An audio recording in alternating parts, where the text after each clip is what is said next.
J'espère que vous allez bien.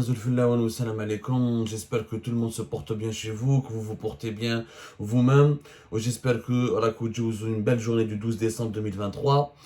Et je m'attends à la journée avec les podcasts d'Algérie Part avec un événement assez troublant, franchement incompréhensible, troublant. Juste après alors l'interview accordée ou la publiée sur le site internet de l'ambassade américaine de Joshua Harris, Joshua Harris, le sous-secrétaire adjoint, le secrétaire d'État adjoint, le sous-secrétaire d'État chargé des affaires du Proche-Orient, qui a visité l'Algérie dans une grande discrétion le 7 décembre dernier. Les autorités algériennes n'ont fait aucun communiqué. C'est quand même incroyable. Alors, autant que la dernière fois, quand en septembre, début septembre 2023, lorsque Joshua Harris était venu à Alger, il y a eu un communiqué, il y a eu des rencontres avec le secrétaire général du ministère des Affaires étrangères, il y a eu des pourparlers, il y a eu des images, etc. Cette fois-ci, la visite, le 7 décembre 2023, elle n'a pas été ni commentée, ni médiatisée, ni rapportée, ni dévoilé par les autorités algériennes. Ni l'APS, ni les autorités du ministère des Affaires étrangères, ni le gouvernement algérien. Il est passé inaperçu. Il n'y a qu'une annonce du secrétariat d'État, du département d'État des États-Unis d'Amérique, l'équivalent du ministère des Affaires étrangères, qui a fait cette annonce, qui a parlé de l'objectif de la visite de Joshua Harris, qui est numéro 2, l'adjoint d'Anthony Blinken, et son collaborateur direct chargé des affaires du Proche-Orient. Il y a uniquement les États, c'est une source américaine, il y a que les autorités américaines qui ont révélé, qui ont expliqué le pourquoi du comment de cette visite à Alger, et plus tard il est parti ensuite à Rabat, pour parler du dossier du Sahara occidental et de la paix qu'il faut restaurer entre l'Algérie et le Maroc. Dans l'interview le 9 décembre dernier qui est sur le site internet de l'ambassade des États-Unis d'Amérique, il faut absolument la lire l'interview. De décryptage. C'est une première inédite où les États-Unis d'Amérique dévoilent clairement une nouvelle stratégie de lobbying et de pression pour demander à l'Algérie de faire des compromis et accepter des solutions réalistes et durables, donc pour enterrer définitivement le conflit du Sahara occidental et pour normaliser les relations avec le Maroc, pour revenir vers des relations apaisées et paisibles avec le Maroc. Alors, on pensait que il y avait que le régime algérien commençait à tendre l'oreille aux États-Unis d'Amérique et que voilà, c'était décidé, il y avait un objectif clairement assumé de la part du régime algérien d'accepter la médiation américaine. Voilà, il y a une médiation américaine, on pensait que ça allait être accepté et voilà, en fait, il y a un rapprochement américain, il y a un rapprochement algéro-américain très important. Sauf que ça a un événement, franchement, ça a un événement un peu bizarre. Cet événement, c'est quoi? Alors, c'est un journal espagnol qui rapporte, un journal espagnol qui s'appelle La Razón, qui rapporte un incident entre l'Algérie et les États-Unis d'Amérique concernant un avion militaire américain qui devait survoler l'espace aérien algérien. Et les autorités algériennes ont refusé à cet avion militaire américain les autorisations qui lui permettront de le survoler du territoire aérien national.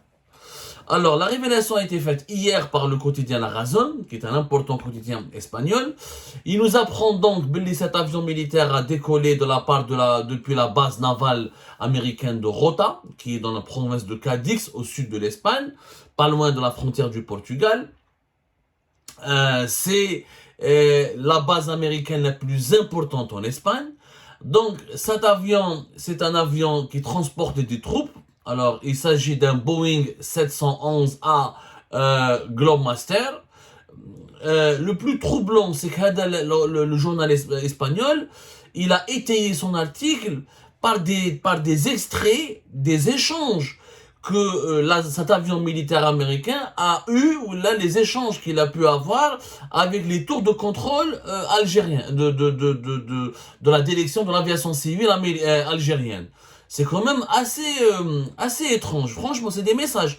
Parce que c'est des messages dans le moment confidentiel, c'est des messages cryptés. Mais les tours de contrôle, on appelle ça, dans le langage de la sécurité aérienne, les messages ACAR S. ACAR S, bon voilà, C'est des messages, c'est des types de messages qui sont échangés entre l'avion et les aiguilleurs. Les aiguilleurs, ce sont ceux qui travaillent au niveau des tours de contrôle et qui contrôlent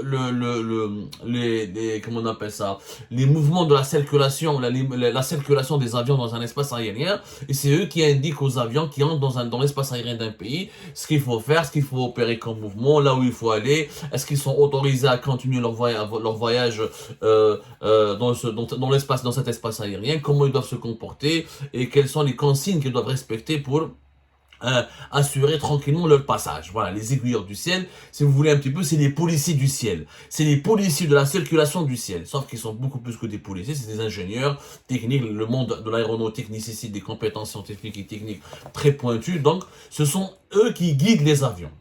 Donc, les messages à Kars, bon, on va pas s'attarder sur les détails techniques, ont été publiés par le quotidien espagnol. Dès une copie de ce qui a été dit entre cet avion militaire, entre l'équipage du C-17, t'as l'US Air Force, donc les forces aériennes militaires américaines, et les aiguilleurs et les tours de contrôle en Algérie. Cet avion devait donc survoler, il était en train de survoler l'espace aérien algérien du côté d'Oran, donc il était au large des côtes oranaises, et c'est à ce moment-là qu'il y a eu des échanges, et apparemment, d'après en tout cas les messages qui ont été publiés par le quotidien espagnol, les autorités algériennes, les aiguilleurs du ciel en charge de la circulation aérienne au niveau de large de la côte oranaise ont expliqué à cet avion militaire américain qu'il n'était pas le bienvenu, qu'il ne pouvait pas survoler le ciel algérien. Donc l'avion américain a dû faire demi-tour. Il a fait demi-tour pour revenir à la base militaire américaine de Rota au sud de l'Espagne. C'est étrange. Franchement, c'est avec les messages, c'est la première fois que je vois un média qui publie les conversations, les échanges directs entre, comment on appelle ça, entre un avion militaire qui plus est américain, ce n'est même pas un avion militaire espagnol. Ça veut dire que c'est les Américains qui ont donné l'information aux Espagnols. Alors, vraiment, c'est une affaire très étrange. Donc, c'est la première fois que nous remarquons une telle information aussi détaillée, des preuves. C'est-à-dire que les autorités algériennes ne pourront pas nier avoir refusé d'autoriser le survol de son espace, de l'espace aérien national à cet avion militaire américain. Parce qu'il y a des preuves encore une fois. Alors, d'après ce quotidien espagnol, il dit cette attitude hostile de l'Algérie envers l'armée américaine s'explique par les déclarations et les prises de position du secrétaire d'État adjoint Joshua Harris sur le Maroc et le Sahara occidental. C'est ce qui a été dit. D'ailleurs, ce que dit le quotidien Hadarazon, il dit que le code des échanges, il y a le code qui a été utilisé lors des échanges entre les autorités de l'aviation civile algérienne et l'équipage de l'avion militaire américain, c'était le mot Joshua Harris. Voilà ce que dit le journal espagnol. Il a dit le mot de passe utilisé entre les tours de contrôle algériennes et l'avion militaire américain était Joshua Harris. Oh, كيفاش لحقوا le mot de passe. يعني هذا le journal espagnol جاب même le mot de passe. جاب les échanges entre l'équipage militaire américain et les autorités, donc les tours de contrôle algériennes. Il a même donné le mot de passe. Et vous allez voir, allez voir le site de la Razon, on va mettre le lien, on va étiqueter le lien sur la vidéo, enfin dans la description on va mettre le lien. Vous allez voir les échanges, la copie des échanges. Et franchement, cette affaire m'a totalement troublé. C'est-à-dire que, impossible que la Razon a obtenu cette information de la part d'une source espagnole. C'est les militaires, c'est les services secrets américains qui leur ont donné cette information. Un journaliste espagnol ne peut pas accéder aux échanges entre un appareil militaire américain et des tours de contrôle en Algérie. D'autant plus que le journal, c'est un journal assez connu. C'est vrai que bon, la vérité, mais il est classé du côté de la droite. C'est un journal qui est nationaliste, proche du courant de la droite espagnole catholique, etc. Il est généralement très très bien informé. Il est classé parmi les 10 quotidiens espagnols les plus lus en Espagne. En tout cas, On n'a jamais vu un article aussi détaillé, aussi confidentiel. Il cherche des messages et le mot de passe. Le mot de passe entre un équipage militaire de l'armée des forces de l'US Air Force américaine et avec les autorités algériennes. Et pourquoi le mot de passe aurait été Joshua Harris? Est-ce que les autorités algériennes ont voulu dire, voilà, on n'est pas d'accord avec ce que Joshua Harris a dit, etc., donc on vous empêche de circuler, donc on vous empêche de traverser le ciel algérien? C'est une attitude qui, pardonnez-moi, un petit peu illogique. Parce que, et le journal espagnol le dit, depuis le début de la guerre à Gaza, depuis le début de l'agression israélienne contre Gaza, ou là, depuis le début des violences, depuis le début de l'attaque du Hamas contre Israël, qui a engendré, qui a généré ensuite une offensive militaire d'une grande brutalité de la part de l'armée israélienne contre Gaza, et les avions militaires américains traversaient le ciel algérien sans aucun problème. Depuis le 7 octobre, tous les avions militaires qui décollaient de la base de la Rota en Espagne pouvaient traverser le plus normalement possible l'espace aérien algérien. L'Algérie n'a jamais refusé jusque-là aux États-Unis d'Amérique une autorisation du survol de son ciel. C'est la première fois. Et c'est pas moi qui le dis, c'est toujours ce journal espagnol. Donc il a été bien briefé par ces sources américaines qui ont voulu médiatiser cette affaire. Cet avion est un avion de transport militaire de long courrier. Apparemment, il sert à transporter des troupes. Il sert à évacuer des troupes, il sert à faire des évacuations médicales, il sert aussi à transporter des troupes et à larguer des parachutistes. Et il a la capacité aussi de fournir des troupes, ou de ramener des fournitures militaires aux bases opérationnelles et aux batailles, aux champs de bataille de l'armée américaine. Donc, est-ce que cet avion... Maintenant, il y a plusieurs thèses. L'Algérie aurait sanctionné les États-Unis d'Amérique en réaction aux propos ou aux déclarations de Joshua Harris.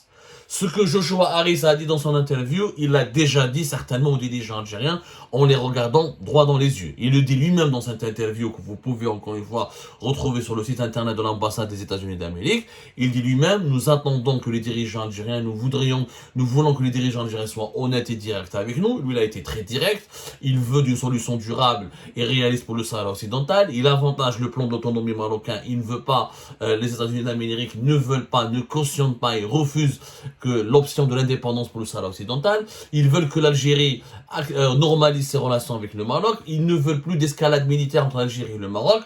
Ils ont même proposé à l'Algérie une médiation. Ils ont même donné des garanties de sécurité, comme nous l'avons expliqué dans nos 2 précédentes émissions. Des garanties de sécurité à l'Algérie pour lui donner des engagements concernant sa protection contre toute forme d'agression provenant potentiellement d'un adversaire qui menacerait ses intérêts, comme le Maroc, ou les Émirats Arabes Unis, ou Israël. On a tout expliqué, renvoie nos 2 émissions. En ce moment, il y a une entente algéro-américaine qui est quasiment parfaite. Si l'Algérie voulait, par exemple, réagir aux propos de Joshua Harris, pourquoi elle a maintenu le dialogue militaire? Le dialogue sécuritaire et le fameux dialogue militaire qui a été organisé à Washington entre le 4 et le 6 décembre 2023. Récemment. Et l'Algérie négocie pour l'année 2024 la conclusion d'un accord militaire avec les États-Unis d'Amérique. L'Algérie n'a pas suspendu ses négociations ici pour parler avec les autorités militaires américaines. Elle se rapproche, l'ambassadrice des États-Unis d'Amérique à Alger, elle entre partout, là où elle veut, et elle rencontre tous les dirigeants algériens qu'elle veut, et elle est écoutée, considérée, et reçue avec tous les honneurs, et elle fait même, et ses propositions sont même acceptées. Le rapporteur, le haut responsable, la dernière responsable de l'ONU, qui est venu à Alger récemment, du 26, je crois à la 6 journée à Alger, du 26 novembre au 6 décembre 2023.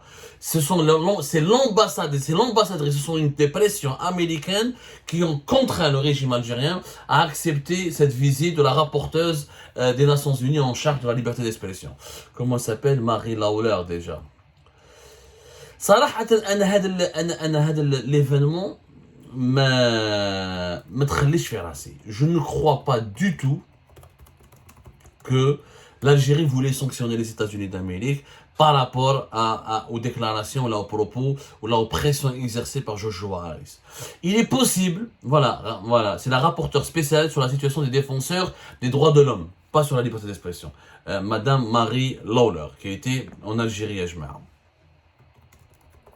qui a fait une visite pratiquement de 10 jours entre le 26 et le 27, le 26 et le 6 décembre, le 26 novembre et le 6 décembre 2021. Ce sont des pressions américaines. D'ailleurs, il est dit dans l'interview, comme lors de ces 2 émissions de décryptage que nous avions diffusées dimanche dernier, il y a eu des informations qui ont été révélées et formulées de façon intelligente dans les questions posées dans cette interview publiée sur le site internet de l'ambassade des États-Unis d'Amérique à Alger. Il y a des questions où il y a l'Algérie a accepté la visite du rapporteur spécial, que pensent les États-Unis d'Amérique. C'est-à-dire, on nous informe indirectement que c'est les États-Unis d'Amérique qui sont à l'origine de cette initiative, c'est les États-Unis d'Amérique qui sont à l'origine de ce rapprochement avec l'Algérie, c'est les États-Unis d'Amérique qui entament un dialogue permanent et approfondi avec le régime algérien. Donc, cette histoire de l'avion militaire, moi je pense plutôt, ma lecture, c'est que l'armée américaine voulait faire une opération assez délicate dans un pays dans la région, ou au Niger ou là au Sahel, ou là dans un pays du Moyen-Orient, et que l'Algérie n'a pas voulu s'associer à cette initiative. Je pense que cet avion devait larguer des troupes, ou là des armes, ou là il devait en tout cas participer à une opération militaire délicate contre un pays avec lequel l'Algérie entretient des relations tendues en ce moment, et que l'Algérie n'a pas voulu, ou n'a pas souhaité participer, ou l'a autorisé, ou l'a être utilisé comme un passage pour contre ce qui aurait pu être perçu comme une caution apportée à cette opération militaire de l'armée américaine. C'est ma lecture. On va essayer d'approfondir notre enquête et nos investigations pour comprendre. Je ne crois pas. Je pense que c'est une manipulation de la part de... Je crois qu'il y a une manipulation derrière cette affaire pour nous faire croire que les Algériens ou les autorités algériennes ont protesté, ont refoulé cet avion américain pour protester contre les propos et les positions de Joshua Harris. Je ne vois pas que Joshua Harris soit utilisé comme un code entre un équipage militaire américain et les autorités algériennes. Je crois qu'il y a des pressions américaines, que peut-être les Américains voulaient absolument utiliser l'Algérie comme base arrière ou là comme un point de passage pour une opération militaire assez délicate et controversée, et que les Algériens, les autorités algériennes ne voulaient pas y cautionner ou là y participer, parce qu'ils avaient peur de retomber ou d'avoir des problèmes avec le pays ou avec la cible qui était dans le viseur de l'armée américaine, et que les États-Unis d'Amérique qui n'ont pas apprécié le geste des autorités algériennes, ont sorti cette histoire pour mettre de la pression et exercer de la pression et pour certainement obtenir de la part des autorités algériennes d'autres autorisations de survol du ciel algérien dans les jours à venir. C'est ma lecture. Nous allons approfondir en tout cas ce sujet et nous essayons de recouper toutes les informations que nous venons d'aborder là et les lectures et les analyses que nous venons d'aborder là, et on va essayer de vous ramener les informations les plus fiables. Ça reste un épisode troublant, complexe, qui dévoile encore une fois qu'il y a beaucoup de jeux de coulisses assez mystérieux dans les relations algéro-américaines en ce moment.